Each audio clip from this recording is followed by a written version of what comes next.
Hello everyone, I wanted to welcome you back to these video clips called Bringing It Home. And today, or this afternoon, I'm actually sitting here with Rob Wells, and I wanted to have him talk a little bit about the organization that he works with and what they do, and a couple of other things that I wanted to share with you. So, Rob, why don't you tell everyone about what you do? Well, what I do kind of stems from what happened to my family over 34 years ago.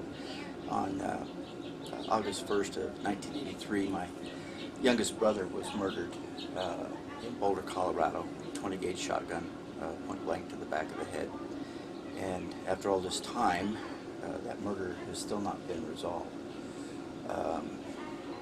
I was with U.S. Coast Guard at the time it happened, and my mom got very active with a group called Parents of Murdered Children. Okay. And the Parents of Murdered Children was kind of a group that where other family members got together, and it was almost like peer counseling for grieving, you know. But after a while, after a year, two goes by, and your case hasn't been resolved, that grieving turns to anger and rage.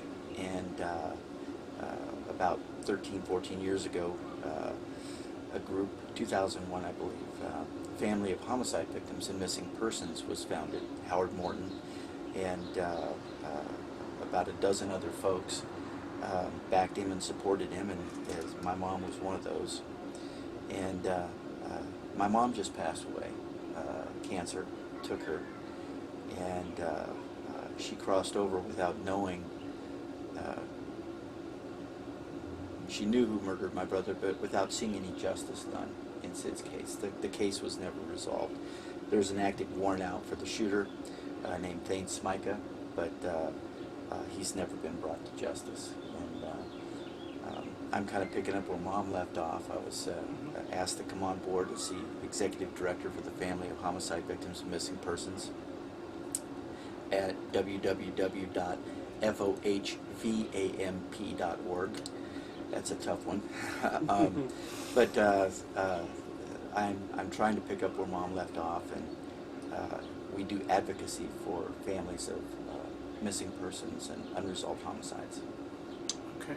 Now, I know the question gets asked quite a bit, and I know that I get asked this question is, and I truly believe, and I think you do too, that the general public is concerned about what's going on. They hear about these things that they want to help, and a lot of them just feel like, well, what can I do to help in something like this? I don't have a law enforcement background or those kind of things, and so what would you say, what would be your suggestion for how people could play an active role in helping with cases, you know, like Sid or all the missing person cases that are going on? We have over 1,600 unresolved homicides and missing persons in the state of Colorado alone.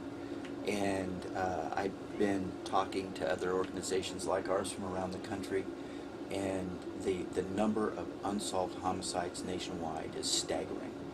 And we're presently trying to put together a national database, believe it or not, with all the fingerprint databases, the DNA databases, all these wonderful databases. They do not have one that covers or addresses unresolved homicides to date. The Department of Justice takes in the numbers of murders every year, but not how many of those murders go unresolved. So just in Colorado, 1,600 murders living amongst us. That's a staggering number, and unfortunately, it's something society as a whole we don't like to talk about. We don't like to address it. We can see something on TV and you know, how sad for that family, but until you've been through somebody brutally murdering a family member and getting away with it and not having that case resolved, if people get fired up about that, the way they can help is to help us help other co-victims deal with their grief, advocate to police departments to make sure their cases are not forgotten. 27 years after my brother's murder, they got an arrest warrant for the shooter. Now, they haven't found him yet, but 27 years later, it took 27 years to get a DA in there that could bring this about. And my hat's off to Stan Garnett in Boulder, Colorado. He did a wonderful job, he and Ryan Brackley, and the folks at the Boulder Police Department, after all these years, getting it to where it needs to be. But, you know, we don't want to give up hope, and that's why I'm so excited that you're doing what you're doing. You know, we want to give hope to co-victims, to family members, moms and dads, brothers and sisters, that justice will be done in their cases. You know, we want to advocate for them, bridge communication between the co-victims and the DA's office, the co-victims and family members and the police department. We believe in resolution through communication. We just aren't seeing that today to the degree we should. Well, you hit the key phrase, and I'm glad that you said that. Is with me, and you know, this is my whole platform, is to keep hope alive, to let the families realize that, hey, that, you know, they haven't been forgotten about, and this is something that all of you can be involved in as well. If you see, you know, if you see something going on, a lot of this is on social media. Reply to a message, tell them that you know that you're concerned, that if there's anything you can do, look what's going on in your local communities. If there's a missing person, there's an unsolved murder case, something like that, where the family's just you know they're hurting. So if you can help us, you can help Rob and all these families to keep hope alive. And thank you for your time. Pass this around, and we'll see you on the next Kate journey. Thank you very much, Dennis. I appreciate it. Thank you for your time.